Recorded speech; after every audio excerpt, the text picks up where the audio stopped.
Olá, começa agora mais um programa Destaques.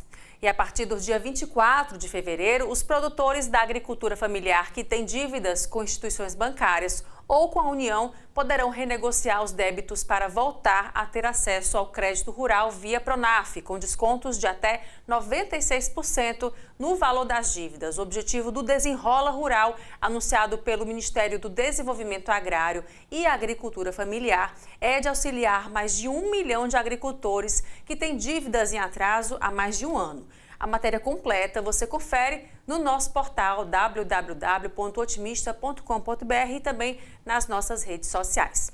A M. Dias Branco realizou na última sexta-feira mais uma edição do Social Massa, um evento gratuito que promove atividades voltadas para a cidadania com prestação de serviços nas áreas de saúde, cultura, educação e meio ambiente. A tarde de sexta-feira foi especial para a comunidade do Grande Mucuripe. Os moradores tiveram acesso à orientação jurídica, emissão de documentos, atendimento odontológico, psicológico, oficinas de gastronomia, consultas veterinárias e espaço infantil. A professora Elisângela Cardoso levou a turma toda de casa para o Social Massa. O Oliveira, o Luan, o Ashley e a Olívia foram ser vacinados e ainda ganharam cada um uma coleira especial. As condições é meio complicado para assumir aqui 4 pets com coleira, com vacina, é pesado. Então agradeço muito aqui, foi show de bola e eu adorei. O Caminhão do Cidadão da Secretaria de Proteção Social do Estado, que oferece serviços de emissão da documentação básica, também esteve presente. A Maria Alves Carneiro aproveitou para emitir a segunda via da carteira de identidade dela.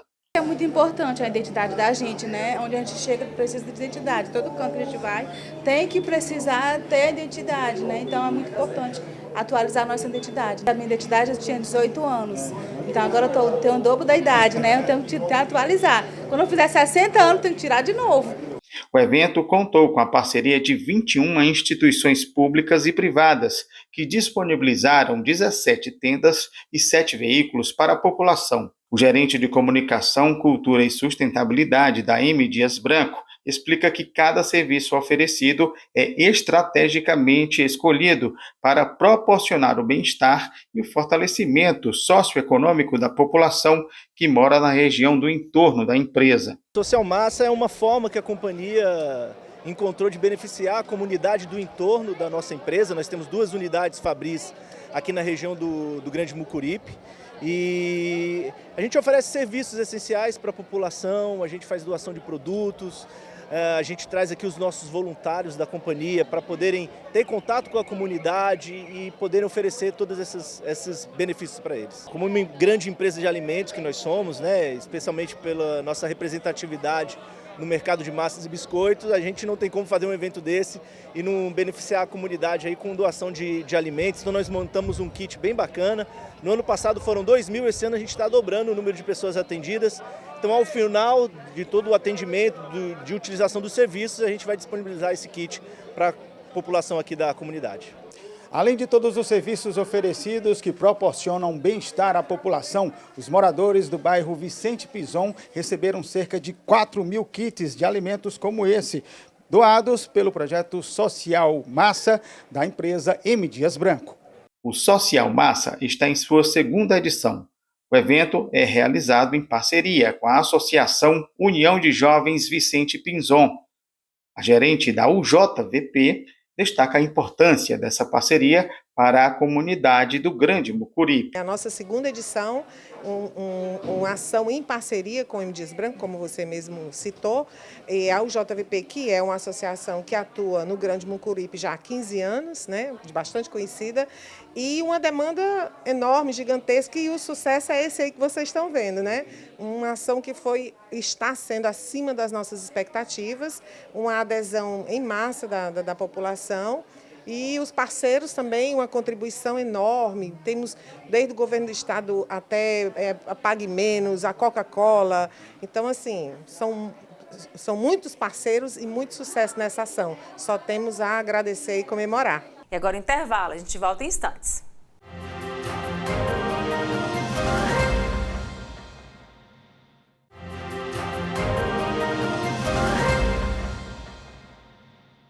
Após a Meta encerrar a checagem de fatos nos Estados Unidos, o que isso vem impactando nas empresas e em quem usa as redes sociais? Sobre esse assunto, eu conversei com Alberto Jorge, ele é especialista em cibersegurança. Oi, Alberto, obrigada pela sua presença aqui com a gente, para a gente falar um pouco sobre essas... A gente falou aqui no Destaques sobre a decisão da Meta, né, de não mais ter aqueles controles rigorosos que tinham de qualificação de conteúdo, questão de fake news, e passou meio que para a comunidade mesmo, né, os alertas disso. O que está, de fato, depois desse fato, depois dessa decisão da Meta, o que isso já está, digamos assim, respingando nas empresas, em quem utiliza as redes sociais, questão de segurança? O grande ponto é que com essa checagem, né, essa checagem ela também viabilizava identificação, por exemplo, de golpes, né? Às vezes é um endereço malicioso que é colocado ali dentro do... como se fosse uma notícia, mas aquilo ali pode, por exemplo, gerar uma infecção no computador, né? Explorar uma vulnerabilidade de um navegador da internet, por exemplo, e eu ganhar acesso total à máquina, né? Então, alguns desses casos, né, acaba que com essa falta dessa checagem, falta dessa verificação, ela acaba aumentando a exposição do risco das empresas, né? Naturalmente, o foco maior, onde traz essa questão desse mecanismo de verificação, principalmente essas questões de notícias, liberdade de expressão, aqui entra num outro contexto aqui, que não é meu foco para trazer agora, mas olhando para a questão de segurança, né, a gente percebe que isso abriu realmente uma brecha, né, para que eu possa, por exemplo, acessar um determinado URL através da rede social, e por falta de uma checagem, aquela URL, por exemplo, gerar um problema, né, dentro do meu ambiente. Porque agora, se eu não me engano, a própria comunidade é que reporta, né, se aquilo é confiável ou não. E aí a gente também acaba se questionando se esse tipo de informação também é segura a esse ponto, né, de qualquer pessoa dizer, não, isso é verdade, ou então não é verdade, depender do ponto de vista, né. E para as empresas isso também tem que ter um olhar mais aguçado de segurança, né? Claro que quando a Meta disponibilizou, ela coloca que serão moderadores, né? Então, alguns moderadores vão poder fazer esse tipo de acesso. Então, na teoria, minimizaria qualquer um estar colocando notas lá, que, por exemplo, uma nota que possa afirmar que um determinado site fraudulento, na verdade, não é fraudulento, ele é verdadeiro, né? Ou seja, enganando uma possível vítima, lá, de repente até clicar no site porque ela viu que de repente tem uma nota lá publicada que não tem nenhum problema. Então, assim, a gente ainda tem que esperar um pouco mais, né? Ainda é muito novo, mas é algo preocupante, né? Olhando para o quesito de segurança da informação, né? Porque aí, mais uma vez, existem outras abordagens, aí, outros aspectos que precisam ser considerados nessa mudança da Meta, não só os aspectos de cibersegurança. Isso, e Alberto, falando ainda de tecnologia, né? Além dessa decisão aí da Meta, já um pouco da sua avaliação, a questão de segurança, também com relação à inteligência artificial, né? Como é que as empresas estão utilizando isso atualmente? Já é realidade, né? A gente já discutiu aqui outras vezes com relação a isso, algo que poderia ser hipotético, agora já faz parte do nosso dia a dia, seja nos memes, seja na utilização do dia a dia, seja para escrever um texto, uma carta, enfim, né? Do que você quiser, as pessoas estão utilizando a inteligência artificial. Nas empresas, né? Como é que está sendo utilizado isso e quais são os cuidados que as empresas devem ter nesse sentido?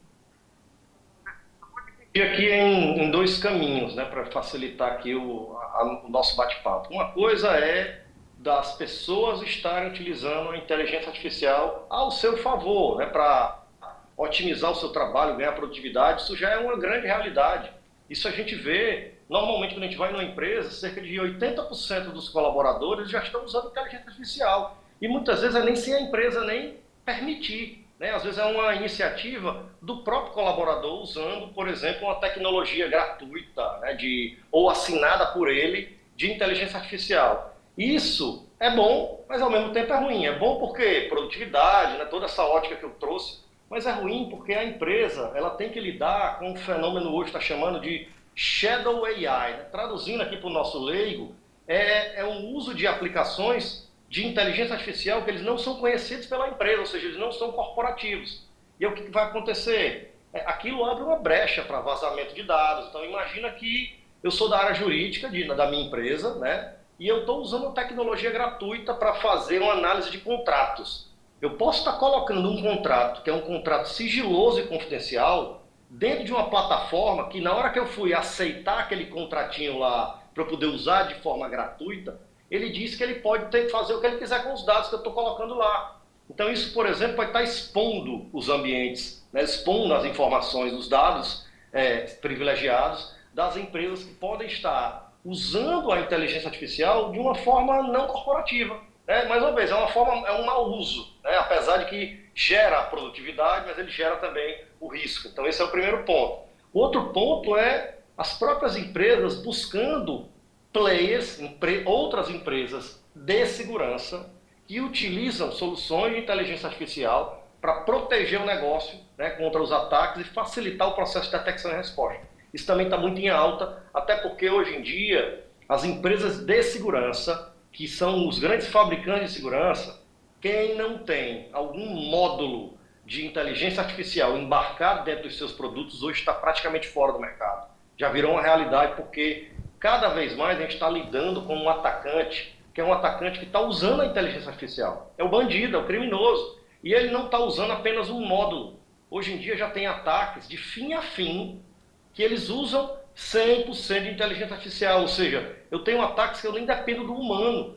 Toda a fase do ataque ela é coordenada pela inteligência artificial. Então nós, da área de segurança, nós temos que combater com um remédio até, né, mais forte, que é usar a própria inteligência artificial com formas e técnicas diferentes, né, e de uma forma que eu consiga neutralizar o atacante, né. Então isso é uma discussão muito longa que a gente está acompanhando, e é só o começo, porque a gente agora começa a observar algo que vai muito mais além de só ganhar dinheiro. Porque hoje o mote do bandido é ganhar dinheiro. Mas eu vou abrir uma discussão aqui, que eu não sei, talvez não vá ter muito tempo para falar dela, mas você está vendo agora a guerra entre países, né, que é o tal da cyberguerra. Né? Então, usando inteligência artificial, ataques, etc., né, para fazer a coordenação de uma guerra virtual. Então, assim, é só a pontinha do iceberg que a gente está ainda olhando para agora, infelizmente, né? Porque não são as melhores notícias que a gente gosta de dar, mas são as realidades que a gente tem que trazer para deixar todo mundo informado. Porque até há pouco tempo atrás, né, o que deixava um império, né, tão forte era a questão de ter o armamento pesado ou não. Hoje o armamento pesado é outro, né? É o armamento dos dados, né, das informações, das seguranças, de quem é que tem mais esses dados, né? Só para corroborar também com isso, né? Hoje, cada vez mais, a gente está vivendo um mundo conectado, né? E não é só a gente, pessoa física, não é só na nossa casa que a gente quer que agora dá um comando para a luz ligar ou que eu, né, faça alguma coisa mágica para acontecer dentro da minha casa. As empresas estão vivenciando isso, os governos estão vivenciando isso, as grandes empresas que atuam nos serviços básicos da gente, infraestrutura básica, como, por exemplo, companhias hidrelétricas, né? Serviços básicos de energia, saúde, eles estão simplesmente conectados. E essas conexões, normalmente na internet ou nas redes, elas causam as exposições. Né? Então imagina um atacante de um outro país, né, motivado por guerra, entrar nesse país, digamos, aqui no Brasil, e conseguir abrir comporta de hidrelétrica, desligar sinal de trânsito, enfim, né, uma infinidade, disponibilizar serviços, por exemplo, de aeroportos, de bancos, etc. Então, a gente está vendo algo que realmente é uma grande preocupação minha nos próximos anos. Apesar de ser um profissional de segurança e estar buscando sempre aqui, né, tornar a internet um mundo mais seguro e confiável, a gente olha que cada vez mais o negócio está complicado. Então, a gente vai ter um trabalho muito árduo pela frente para conseguir minimizar esses problemas, tá? É isso, Alberto. Muito obrigada mais uma vez pela conversa e até uma próxima oportunidade. Nós que agradecemos. E agora intervalo, a gente volta já.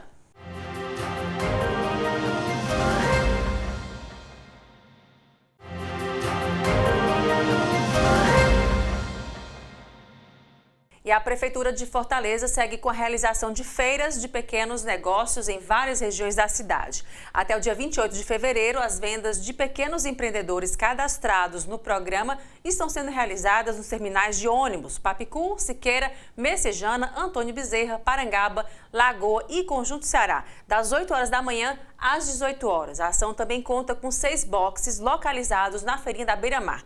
A matéria completa com os horários dos locais você confere no nosso portal www.otimista.com.br e também nas nossas redes sociais. E mudando de assunto, o Fevereiro Roxo é uma campanha de conscientização sobre as doenças autoimunes como o lúpus e a fibromialgia, por exemplo. A cor roxa simboliza a luta contra essas doenças e busca promover o diagnóstico precoce e a compreensão sobre essas condições. A campanha também destaca a importância do apoio social e psicológico para os afetados.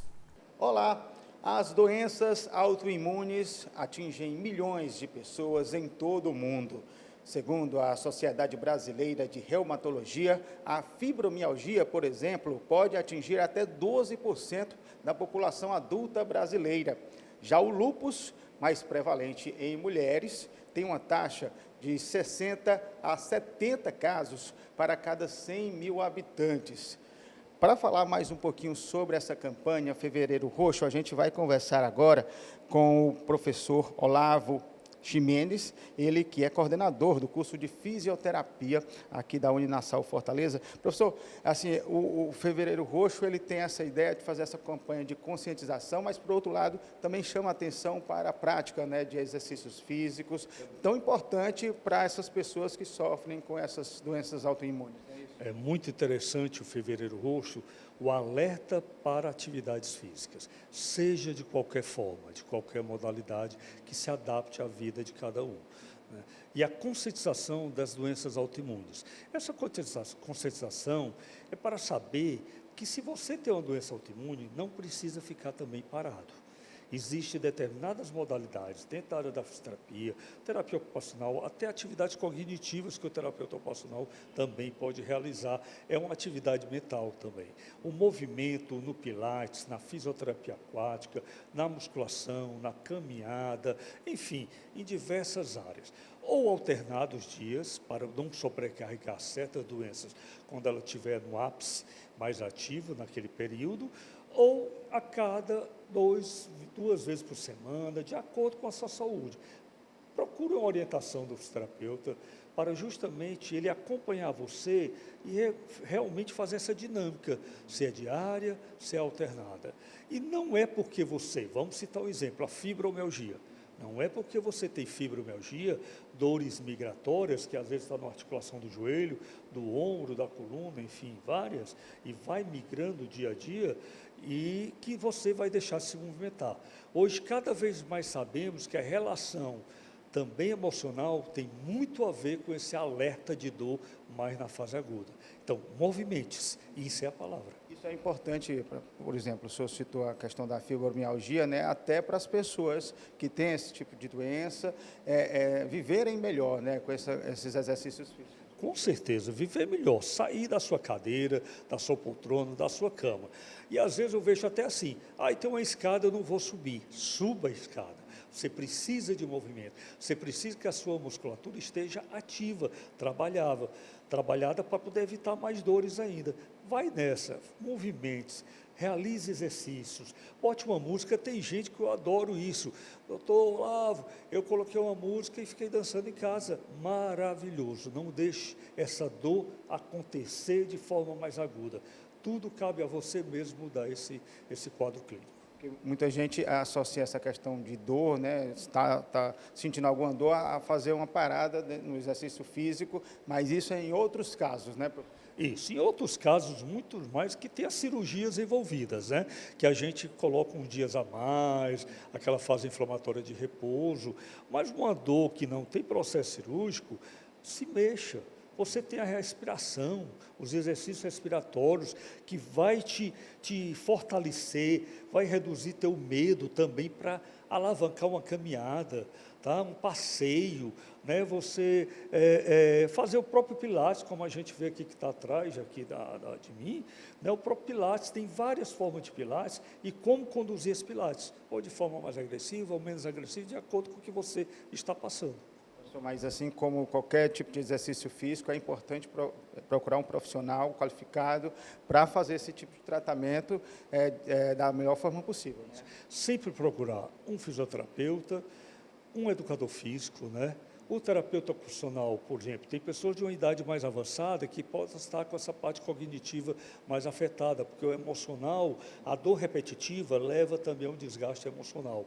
E, às vezes, o terapeuta ocupacional ele vai conduzir melhor essa pessoa com jogos, com brinquedos, com atividades da vida diária, como sentar no sofá, fazer um controle remoto, ativar um controle remoto. São coisas que são simples para nós, que estamos saudáveis, mas para quem dá com uma dor, que tem alguma patologia, isso é incrível. Então, o terapeuta ocupacional realmente dinamiza tudo isso e leva esse ser à sociedade de forma mais feliz, né?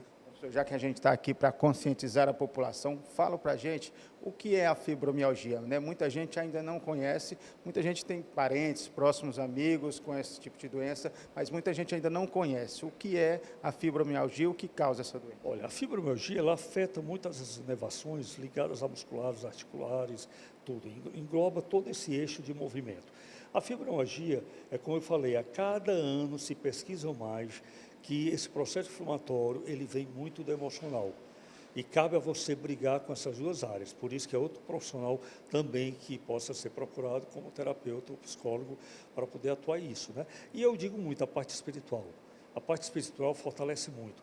A fibromialgia que ela vai migrar, ela vai chegar no fisioterapeuta um dia, vai dizer que a coluna cervical está doendo. No outro dia é o joelho. Então, essa fase inflamatória ligada a músculo, a inervações, articulações, elas vão migrar constantemente. E isso vai deixar a pessoa muito triste, porque ela está fazendo tratamento e a coisa não está saindo. Só que ela tem que alertar que a cabeça dela tem que tratar também. Então, esse enfrentamento do exercício, do movimento, vai fazer com que ela esqueça um pouco esse quadro clínico agudo e ela passe a melhorar. E quando ela estiver entrando nessa fase, ela já saber fazer uma prevenção. Por isso que a gente fala muito isso, prevenção e promoção de saúde.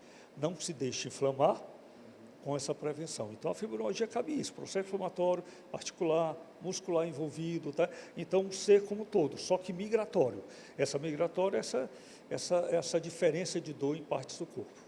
Muito obrigado, viu, professor? A gente agradece aqui a participação do professor Olavo Ximenes, que deu todas essas dicas aí sobre a fibromialgia e as doenças autoimunes, para associar tratamento aos exercícios físicos, que é o que a campanha Fevereiro Roxo quer divulgar essa conscientização. A gente volta ao estúdio. E o Destaques fica por aqui. Obrigada pela sua companhia e até o próximo programa.